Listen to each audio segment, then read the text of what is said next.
சர்வதேச மாணவர்களுக்கான அனுமதியை கடந்த ஆண்டை விட மேலும் 10% கனடா அரசு குறைத்துள்ளது.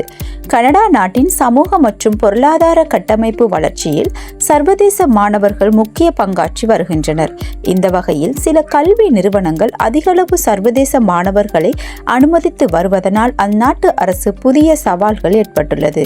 மேலும் வெளிநாட்டு மாணவர்களுக்கு தங்குமிடம் மற்றும் மருத்துவ பிரச்சினைகள் உருவாகியுள்ளது. இந்த பிரச்சினைகளை நிவர்த்தி செய்வதற்கு வெளிநாட்டு மாணவர்களுக்கு கட்டுப்பாடு விதிக்கப்படும் என கனடா அரசு அறிவித்துள்ளது. இதன்படி வெளிநாட்டு மாணவர்கள் 2 ஆண்டுகள் மட்டுமே தங்க அனுமதிக்கப்படுவார்கள். சில குறிப்பிட்ட பட்ட மேற்படிப்பு மாணவர்கள் வேலை செய்வதற்கு வழங்கப்படும் விசாக்களை நிறுத்தி வைப்பதாக அறிவித்துள்ள கனடா அரசு 2024 4,37,000 மாணவர்களுக்கு மட்டுமே விசா வழங்கப்படும் என கூறியது. இது 2023 6,50,000 இருந்தது.